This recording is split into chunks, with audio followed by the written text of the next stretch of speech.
Thank you, Stu. Aloha. Aloha to you. 40, so I'm going to ask, we need a certain number of members for a quorum to get a meeting started.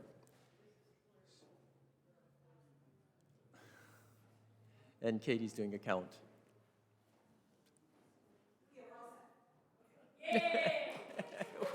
We're a quorum, all right. Thank you very much for attending this special congregational meeting. We have a quorum. God bless you. Quick prayer. Dear Lord of love, be with us as we work to be your church. Amen. The first agenda item is to elect an incoming moderator for the current program year. We now have a member standing for this position that council would like to submit in nomination for your approval. Your approval is necessary. Her name is Ruth Schleyer. Ruth is a member and former moderator of this church and will provide wonderful administrative support for Pastor Sam. As moderator-elect, Ruth will step in as moderator next June. Hello, y'all. I'm Katie Jedry. I'm the outgoing moderator, and I'm going to submit Ruth Schleyer as nominee for moderator-elect this current 2025-26 program year. Is there a second? Second. Great, from the congregation. Before we vote, is there any other who would stand for election at this time as moderator-elect? Oh, sorry. Thank you. We had a motion, and we had a second that Ruth Schleyer would be the nominee for moderator-elect at this current time, for this current program year. Before we vote, is there any other who would stand in election at this time for this position? It's overwhelming. All those in favor, say aye. All those opposed, nay. All right, the motion is carried. Thank you very much. Ruth will be your moderator. Thank you, Ruth. The second item, very quickly as well, is a request by council that this congregation approve a temporary amendment to our bylaws, Article 6, Section B, that will read, For the 2025-26 program year only, the council will carry a total of 8 members elected to office by the congregation. Is there a second to that motion? Motion's been made and it's been seconded. A little bit of explanation is necessary. At our last spring congregational meeting, we nominated 3 at-large members to council because we did not have a nominee for the moderator-elect position. Now, with Ruth on board, council will need to carry 8 members through the end of this program year. Any questions? Great. All those in favor of this statement, say aye. Aye. All those against, nay. Motion is carried. For the third thing, yes, thank you very much. Administrative necessity. For the third part of this program, for your information, the council is actively exploring ways to grow our church. This is an excellent time. Steve Thiem, the chair of Pastor Relations Committee, will briefly describe what this may mean for our church. Steve?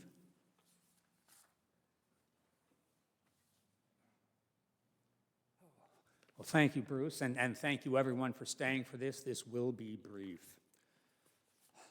I am the chair of Pastoral Relations, and I was asked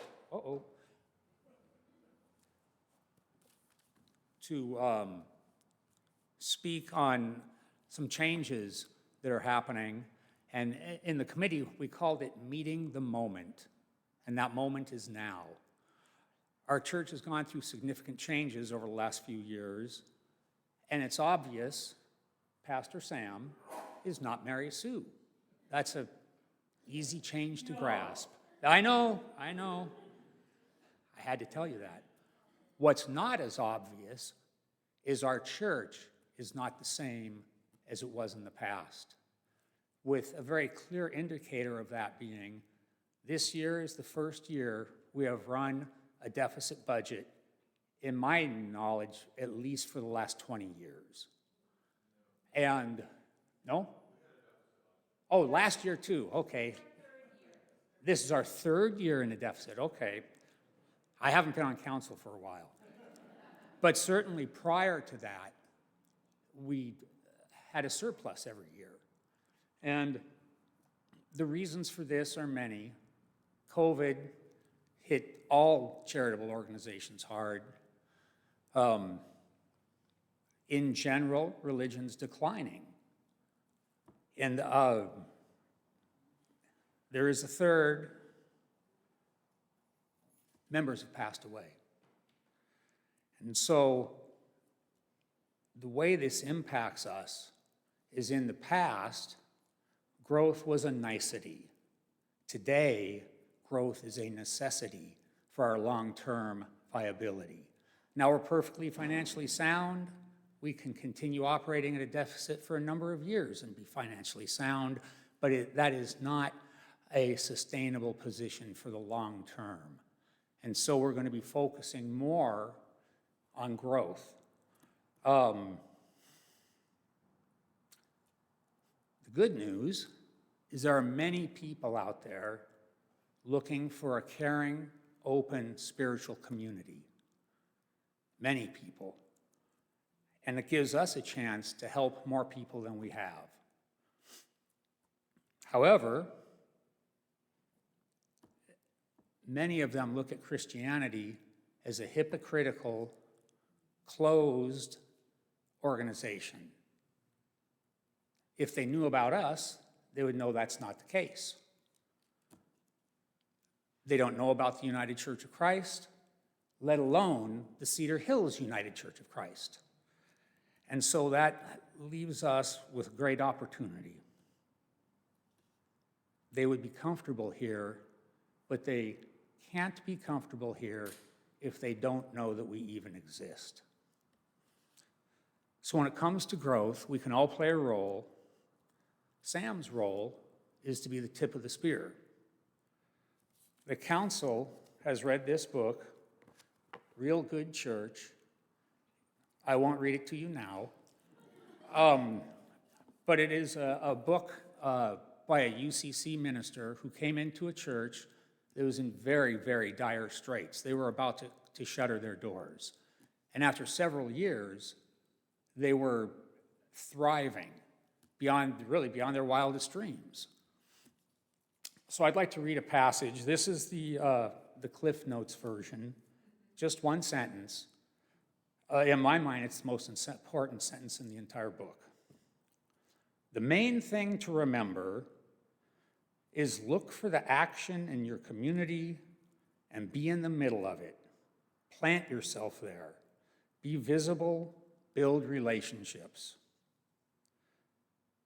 The main thing to remember is look for the action in your community. It may come as a shock to folks, but the epicenter of the action in our community is not in the pastor's office. It's not in committee meetings. It's being out in the community. And unfortunately, I know that in Mary Sue's last couple of years, committee meetings alone were burning her out. She was working till 9 o'clock at night every night. Sam is going to have a stronger focus on growth and getting out in the community. As she mentioned, or they mentioned, last week, went to the ICE detention center to protest. And we're going to become more active on social media. We're going to initiate an Instagram account. Welcome to the 21st century. We're looking at advertising on Facebook, something that we have never done. Again, welcome to the 21st century. We're looking at creating new literature that we can distribute at events. We're going to use our sign out front to show a little more of our personality and who we are, because that's a tremendous way to get the message out. And as time unfolds, there'll be more activities focused on letting our neighbors know who we are. So we are in a very good position to grow. And there are many people we can help and many people who would love to be part of this community. And we have a capable leader who can both direct and participate in those events. In summary, we're not the church we used to be, but we have the opportunity to help even more people than we ever did in the past. They just need to be exposed to the fact we exist. So changes are afoot, and we are going to grow.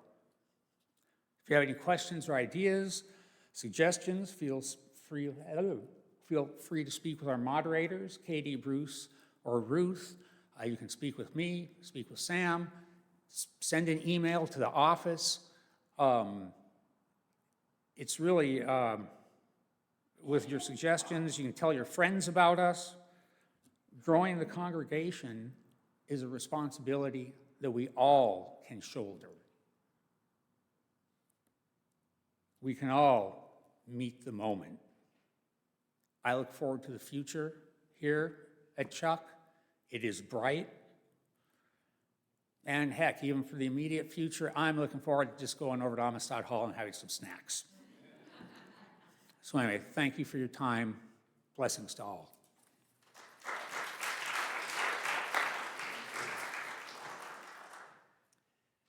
And this is our congregational meeting. It was a special congregational meeting, but it's a good one. Bless us one and all as we face outward into our community. Are there any questions for the good of the order? The meeting is closed for now. Join us in the social hall, please.